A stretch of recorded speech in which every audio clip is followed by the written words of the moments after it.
자, 그렇다면 우리 교회 역사에 이제 신학자들 혹은 목사님들이 가정 예배를 어떻게 이해했는지를 잠시 살펴볼게요.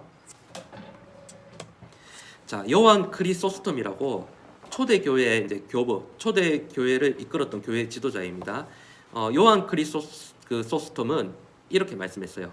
모든 가정은 교회가 되고 모든 가장은 영적 목자가 되어 자녀에게 전해야 할 이야기를 잊어서는 안 된다. 그래서 이 가정 예배와 관련돼서 이런 말씀을 했고요. 그리고 우리가 잘 아는 마르틴 루터, 잘 아시죠? 종교개혁가죠.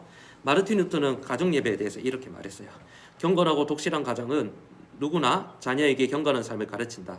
따라서 그런 집은 사실상 학교이자 교회이고 가장은 자기 집의 주교이자 제사장이다. 이렇게 말을 했습니다. 존 파이퍼 목사님 혹시 아시나요? 존 파이퍼 목사님 이렇게 말을 했어요. 가정 예배 시간을 얼마나 중시할 것인지 스스로 결정해야 한다. 어린 자녀든 사춘기 자녀든 부모든 가정 예배는 모두에게 가능하다.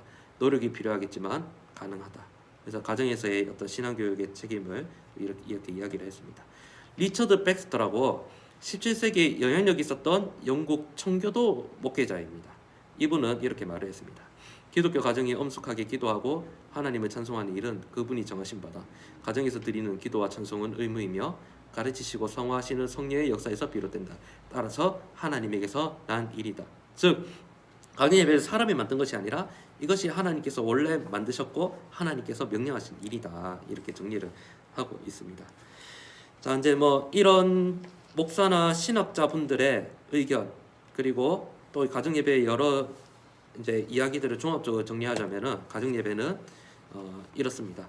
가족이 함께 모여 하나님의 은혜와 사랑을 기억하고 감사하는 의례다라는 겁니다. 여기서 이제 의례다라고 하는 것은 무엇이냐 하면은 어떤 하나님의 은혜와 사랑에 대해서 감사를 보답하는 어떤 형식이긴 하지만 이것도 하나님 앞에 드리는 감사의 응답이기 때문에 이 의례라는 것이 이제 이 예배와 관련된 용어거든요. 그래서 이것이 이제 하나님과의 관계에서 드린다는 측면에서 이것은 하나님 앞에 거룩하게 드리는 어떤 존경 그리고 올려드리는 어떤 이런 감사의 제사다 이런 의미이기 때문에 이제 의례라는 말이 붙습니다. 일단은 기본적으로 가정 예배의 기본 요소는 크게 세 가지입니다. 전통적인 어떤 이해도 그러하고요. 이 가정 예배는 세 가지 기본 요소가 있어야 됩니다. 첫째는 말씀이 있어야 되고, 두 번째는 기도가 있어야 되고, 세 번째는 찬송이 있어야 됩니다. 이것은 어떻게 보면 이제 형식을 갖춘 가정 예배의 모습이라고 할 수 있죠. 근데 저는 이제 여기서 형식을 갖춰서 드릴 수 있으면 좋지만은 그것이 안 된다면 선택적으로 해도 좋다. 이제 또 나중에 다양한 또 모델들을 제가 보여드릴 거거든요. 중요한 것은 가정에서 어떻게 하나님의 은혜와 사랑을 감사하고 기억할 수 있을까? 그 정신이 중요하다고 생각하거든요. 근데 이게 가정 예배의 어떤 전통적인 이해 그리고 가정 예배의 가장 근본적인 기본 요소라고 했을 때는 이 세 가지가 포함되어 있어야 됩니다. 말씀, 기도, 찬송. 이건 어떻게 보면 이제 주일에 우리가 드리는 그런 예배에도 포함되어 있는 요소들이죠. 말씀 같은 경우에는 무엇입니까? 하나님의 말씀이죠. 이제 성경 혹은 어떻게 보면 텍스트 이렇게 하는데 예배가 바로 우리 향하신 하나님께 감사와 은혜를 감사의 이제 보답을 하는 거지만 그 속에 하나님께서 우리에게 주신 그 말씀을 통해서 하나님께서 하신 일들을 깨닫기 때문에 가정 예배는 기본에서 이제 말씀이 포함되어야 된다. 두 번째는 무엇입니까? 기도가 포함되어야 된다. 예배를 받으시는 우리의 마음을 받으시는 하나님 앞에 감사의 마음을 표현하는 방법 중에 하나가 바로 기도라는 거죠. 그래서 이제 이 가정에서 가족이 인도하시는 분이 대표 기도를 할 수도 있고 혹은 가족의 구성원들이 돌아가면서 또 기도를 할 수도 있겠죠. 찬송도 그것이죠. 우리를 구원하신 하나님께 감사의 마음을 표현할 수 있는 또 중요한 통로 중에 하나가 바로 찬송이죠. 그래서 이 찬송 같은 경우에는 뭐 찬송가의 어떤 찬송을 불러도 좋고 혹은 우리 가족이 좋아하는 찬송 있잖아요. 제가 생각했을 때는 우리 가족이 유치부 찬송 좋아한다. 그럼 뭐 하나 둘 셋 넷 걸어가요. 뭐 어흥사적 으르렁곰도 이런 거 좋아한다. 그럼 그거를 같이 부르는 거예요. 자, 우리 오늘 다 같이 어흥사자 으르렁곰도 불러볼까? 하면 어흥사자 으르렁곰도 무섭지 않아 이렇게 불러도 좋을 것 같아요. 근데 진짜 전통적인 가정 예배를 드리는 가정은 이렇게 드리는 가정도 있습니다. 시편 찬송 같은 거 그렇게 부르기도 하고 그거보다 조금 덜 보수적이면 이제 우리 찬송가 뭐 지금까지 지려온 거 뭐 하나님의 은혜로 우리 잘 아시는 찬송가들 있죠. 뭐 그런 것들 부르고 네, 찬송은 찬송가의 찬송을 불러도 좋고 우리 가족이 좋아하는 찬송 불러도 좋다. 중요한 것은 이 찬송을 통하여 우리가 하나님께 감사의 마음을 표현하는 것이 중요하죠.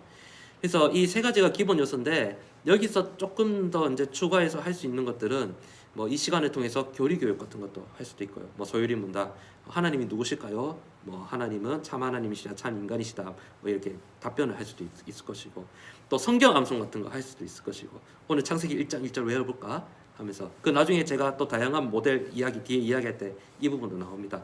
독서는 뭐냐면 성경책을 읽는 것도 포함되지만 신앙과 관련된 서적들이 있는 거예요.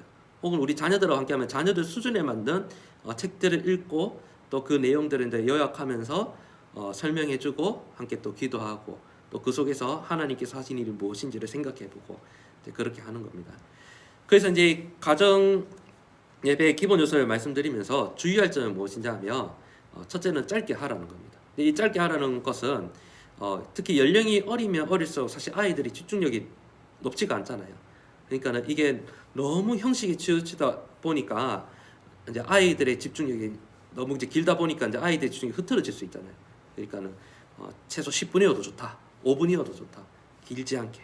왜냐하면 10분만 해도 말씀, 기도, 찬송 다 할 수 있기 때문입니다. 그러니까 길지 않게. 두 번째는 중요한 것은 꾸준히 하라라는 겁니다. 꾸준히 하라. 꾸준히 하기 어렵지만 뭐 가급적이면 뭐 시간을 정해서든 좋고 또 그 기간이 텀이 길어도 좋지만 꾸준히 하는 것이 중요하다. 세 번째는 융통성을 발휘하라는 겁니다.